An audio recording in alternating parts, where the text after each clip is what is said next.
Voice of Indonesia.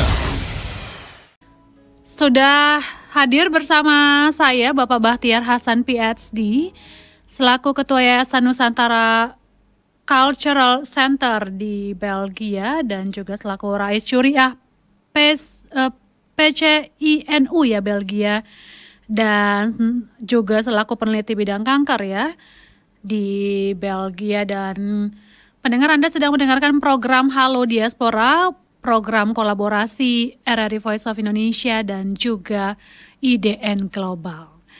Dan sudah tersambung melalui Zoom dengan Pak Bahtiar. Halo Pak Bahtiar, apa kabar?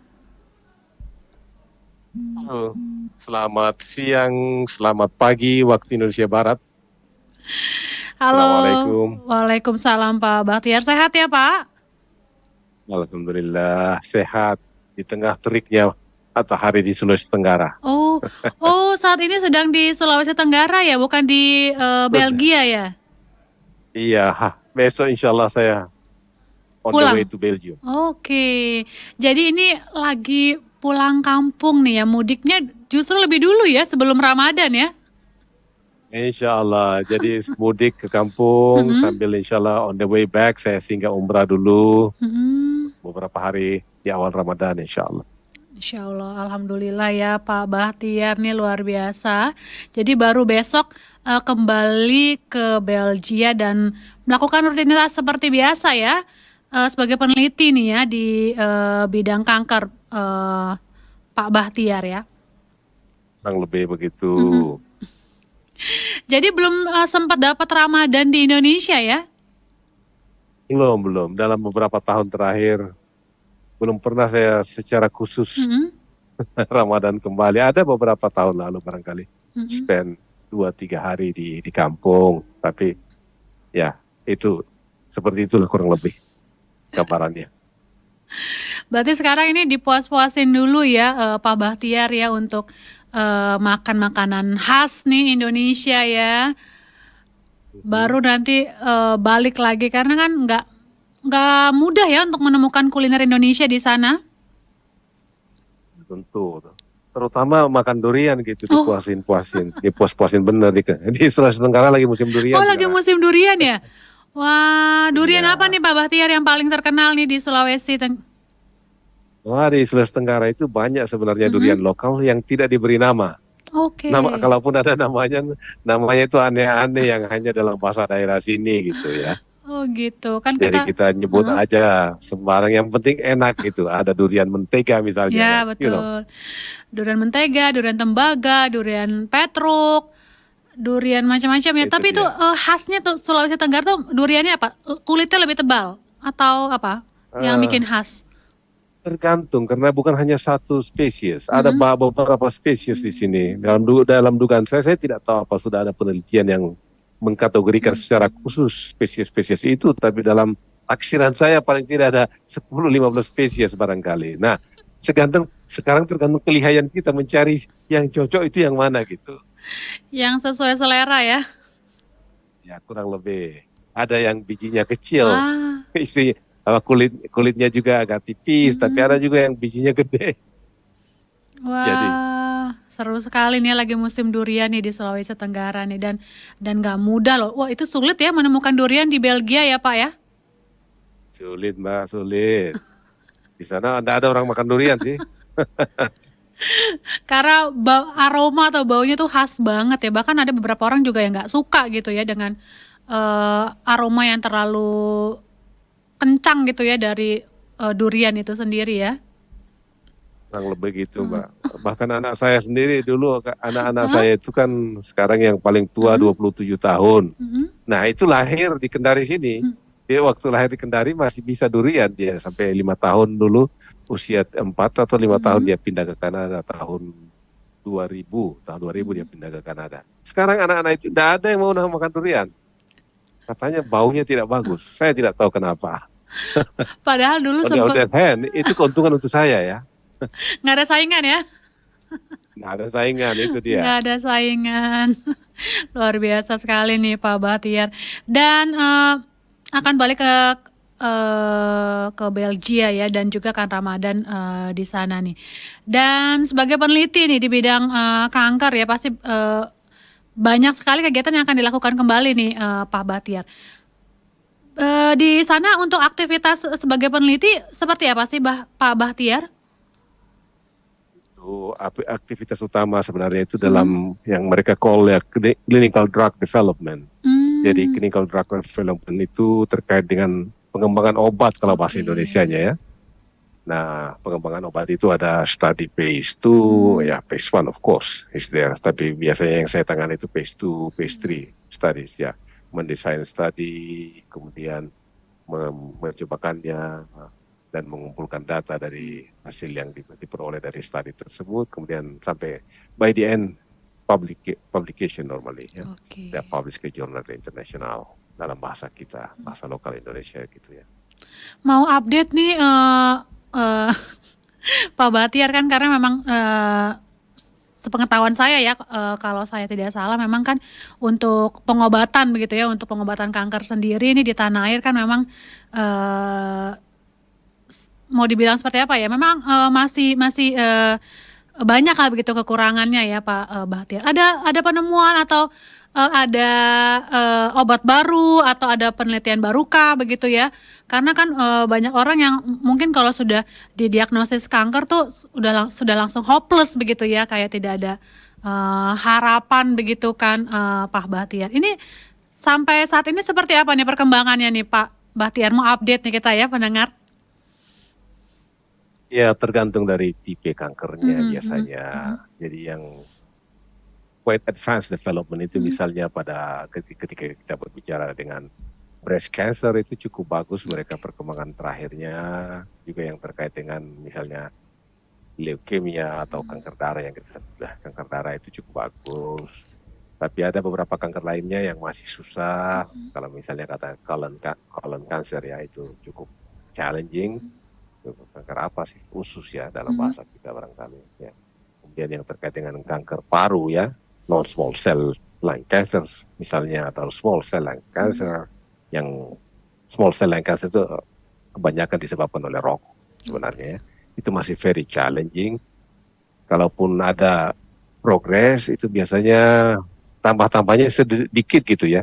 Kalau misalnya ekspektasinya pada staging tertentu, staging cancer tertentu itu misalnya kalau katakan ya, for the sake of example, katakan sekitar 4 atau 5 tahun misalnya ya, kalau early stage non-small cell lung cancer mungkin sekitar itu. Jadi tambah-tambahannya itu biasanya kita tambah sekitar setengah tahun dari itu untuk obat, kalau kita berikan obat baru. Nah itu progresnya sejauh itu saja. Dan untuk metode pengobatannya sendiri masih belum ada yang termutakhir atau terbaru begitu ya, Pak Bahtiar ya? Ada. Jadi sebenarnya istilah yang kita pakai itu ada namanya standard of, jadi standar terapi ya, jadi standard of treatment. Nah, ada standard of treatment itu biasanya tidak akan diganti sebelum ada yang lebih baik, ya. Jadi dasar setiap penelitian itu dengan mencobakan sesuatu yang baru dan against atau melawan yang sudah ada, ya. Yang sudah ada itu yang kita sebut standard of care. Dan kadang-kadang sesuatu yang baru itu adalah standard of care plus something new, ya. Jadi misalnya dengan yang baru-baru ini misalnya dengan yang namanya immunoterapi ya, anti-PD-L1 misalnya atau anti-PD-1 drug, itu biasanya dicobakan tergantung dari staging dari cancernya misalnya ya. Kalau advanced stage of non-small cell lung cancer misalnya, itu dicobakan dengan mengcombine ya standar terapi yang ada, yang biasanya itu kemoterapi paling tidak dari platinum based terapi misalnya cisplatinum atau bentuk platinum yang lain ya. Dan itu dikombin dengan anti-PD-L1 atau anti-PD-1. Dan itu melawan penguji cobaan dalam clinical trials itu melawan selalu standard of care. Jadi dalam artian kalau kita tahu sesuatu yang baru itu bagus, tentu dia akan lebih baik daripada standard of care. Ya kurang lebih seperti itu. Oke. Tapi untuk di Indonesia sendiri menurut Pak Bahtiar bagaimana nih? Sudah lumayan update untuk pengobatannya sendiri atau treatmentnya sendiri? Saya kira itu sangat tergantung dari lokasinya di mana di Indonesia. Kalau Anda di Jakarta barangkali iya. Sudah ya. Tetapi kalau saya seperti hari ini di Kendari ya, di Kendari sini CT scan saja tidak ada di rumah sakit itu. Oh iya, Prof. Ya. Oh. Nah, CT scan aja tidak ada. Jadi kalau orang mau CT scan mesti ke Makassar misalnya atau ke Jawa, ke Jakarta. Jadi apa yang saya mau komentar tentang itu? Saya tidak bisa komen apa-apa karena yang paling dasar, basic saja untuk diagnosis tidak ada. So what else you expect? Ya itu PR kita ya, Pak Bahtiar ya, untuk Lebih seperti itu barangkali. untuk kesehatan di tanah air nih. Dan memang apalagi untuk daerah-daerah di luar Pulau Jawa ya, ini challenging banget nih untuk treatment pengobatannya sendiri. Tadi udah ngobrol-ngobrolin nih soal kesibukannya Pak Bahtiar nih ya, meneliti di bidang kanker, dan tentunya kita berharap ya ada hal yang baru, ada pengobatan mutakhir lagi yang baru supaya ini memperpanjang harapan mereka ya, memberi mereka semangat untuk bisa bertahan begitu ya. Ada harapan baru untuk para penderita kanker. Ini luar biasa nih Pak Bahtiar untuk pekerjaannya ya. Harus kita apresiasi nih para pendengar ya, memberikan semangat nih kepada para peneliti-peneliti nih ya untuk tentunya untuk kita nih sebagai human ya, sebagai manusia nih. Dan sudah akan kembali lagi ke Belgia, dan tentunya Pak Bahtiar pasti sudah pernah merasakan dong ya bagaimana Ramadan di Indonesia dan juga di Belgia sendiri nih. Karena kita topiknya kali ini mengenai ngobrolin soal Ramadan di Brussel ya. Apa yang paling challenging nih Pak Bahtiar kalau Ramadan di Brussel? Pertanyaan yang baik. Sebenarnya ada beberapa hal. Saya sebenarnya ke luar negeri itu sejak tahun 97 ya. Jadi ketika itu saya tiba di Kanada yang 4 musim, daerah 4 musim tidak jauh berbeda dengan Brussels. Jadi ada suatu tipikal hal yang terkait dengan posisi geografis ya, negara-negara yang di utara itu terkait dengan pendeknya musim winter dan panjangnya summer ya. Saya berkata tentang panjang dan pendek itu terkait dengan hari berpuasa ya. Jadi di winter itu hari-hari untuk berpuasa itu singkat. Jadi mulai dari bulan November, Desember, Januari, Februari, Maret itu cukup singkat. Tapi begitu Anda menuju ke April, Mei, Juni, Juli, Agustus itu panjang. Nah, seperti Anda barangkali tahu, setiap tahunnya kalender Hijriah dan kalender Masehi itu berbeda kurang lebih 11 hari. Jadi setiap 3 tahun itu adalah penurunan 1 bulan ya. Setiap 3 tahun ada penurunan kurang lebih 33 hari ya. Kita bulatkan, katakan 1 bulan. Nah, tahun pertama saya di luar negeri itu tahun 1997 ya. Tahun 97 saya datang winter waktu itu ya. Nah, Ramadan maksud saya winter waktu itu. Kalau tidak salah ingat akhir bulan Desember ya waktu itu. Saya berpuasa di Kanada itu buka puasa itu jam 5 sore, sahurnya itu sekitar 6:30 pagi gitu. Nah, ketika pindah di Belgia, saya pindah di Belgia tahun 2007. Itu mulai panjang itu hari itu, ya. Jadi pada beberapa tahun lalu, kurang lebih 4 tahun lalu misalnya itu pada puncaknya summer ya, di bulan Agustus. Itu kurang lebih kita berpuasa sekitar 17 sampai 18 jam. Ya, jadi itu very challenging. Ya. Jadi buka puasa itu pada jam 10 malam, 10 PM, dan sahurnya itu kurang lebih pada pukul 3 ya, atau 3:30 dini hari. Itu barangkali challenge ya, Mbak ya. Iya benar sekali ya Pak Bahtiar ya, karena selain juga karena waktunya yang singkat begitu kan juga jadi kita memperhitungkan harus buka puasa, lalu sholat ya, terus juga memperhitungkan juga waktu tidurnya jam berapa, baru tidur sebentar udah langsung buka harus. Benar sekali, benar. Itu tuh padat banget ya berarti ya, jangan-jangan nggak tidur itu ya Pak Bahtiar ya. Itu dia, tidur salah satu nikmat yang besar ketika kita berpuasa di sini. Ya. Tapi untuk menjalankan ibadahnya sendiri seperti apa di sana, Pak Bahtiar? Untuk misalnya kalau kita mau sholat tarawih, cukup banyak nggak sih masjid-masjid di Brussel atau yang dekat rumah dengan Pak Bahtiar?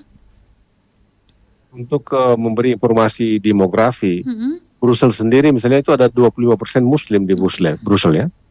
Jadi ada banyak imigran yang berasal original dari Turki misalnya, atau dari Maroko, yang mayoritas itu dari Maroko sebenarnya. Dan itu punya masjid-masjid sendiri.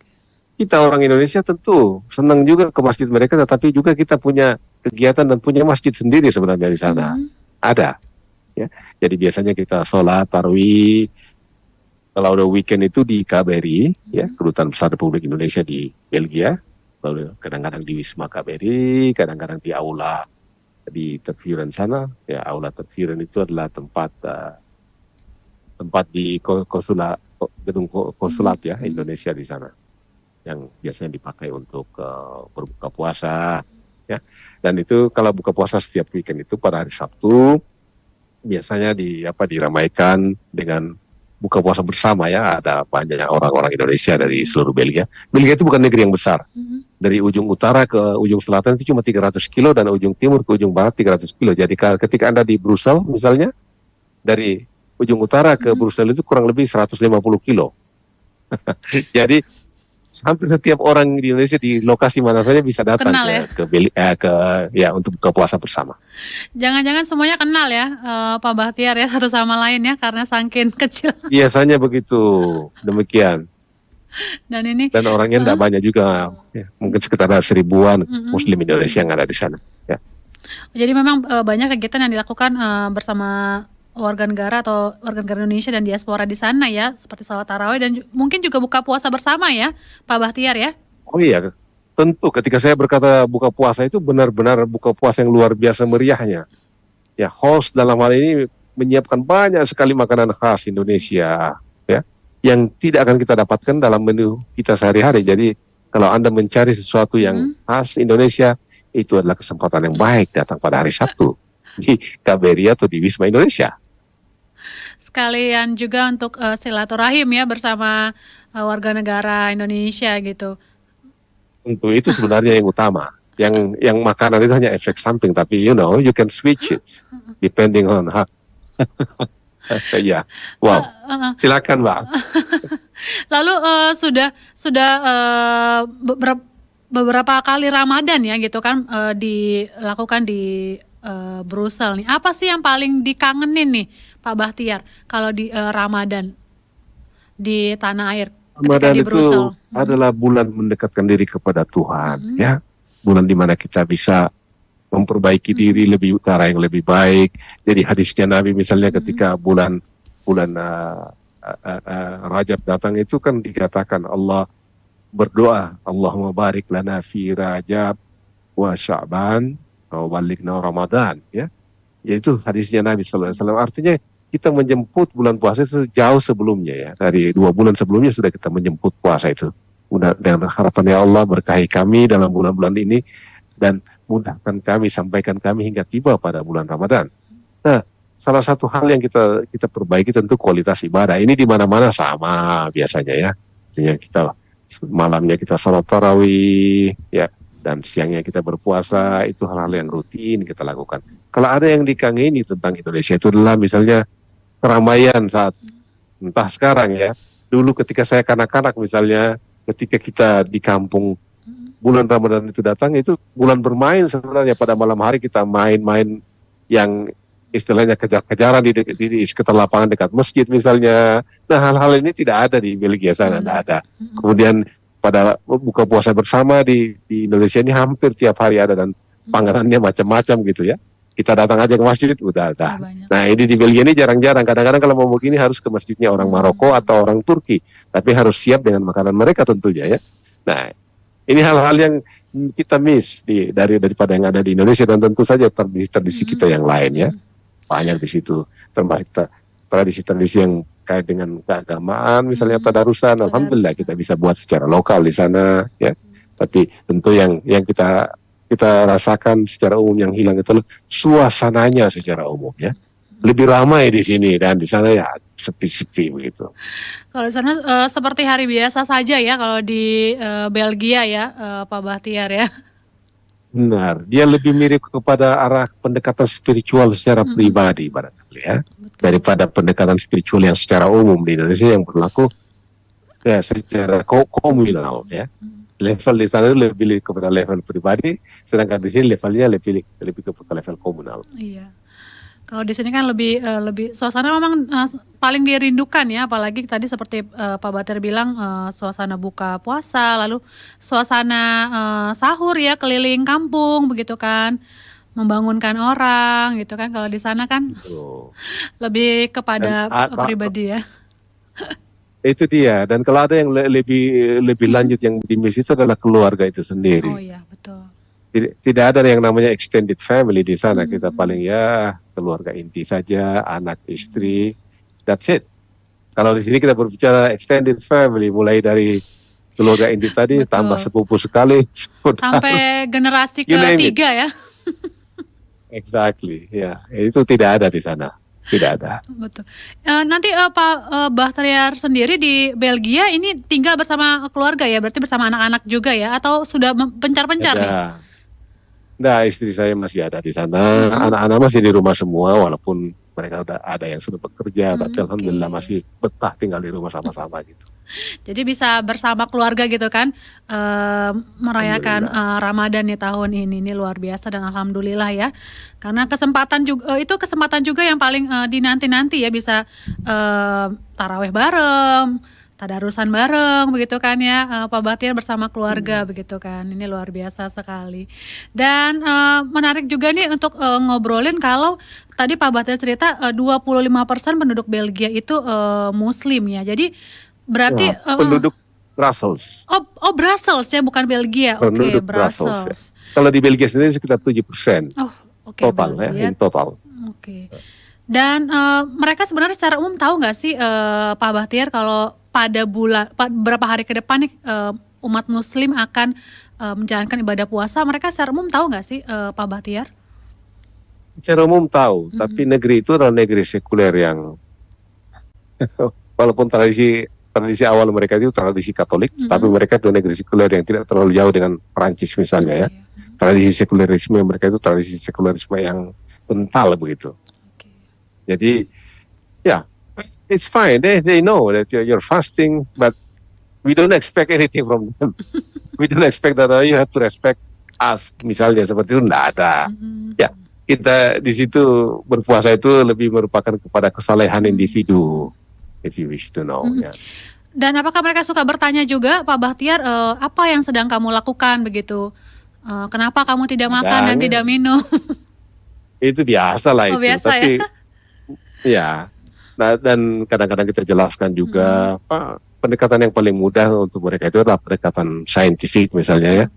Kita berikan aja bukti-bukti saintifik bahwa intermittent fasting is very health, ya. It's very good thing for you. So this is one way to do it. And I don't need to do that because I'm doing Ramadan. It's already there. Kurang lebih seperti itu. Dan mereka justru lebih memahami dan lebih menghargai begitu ya Pak Bahtiar ya, untuk umat Muslim di sana yang menjalankan ibadah. Secara umum mereka itu cukup menghargai, mengapresiasi.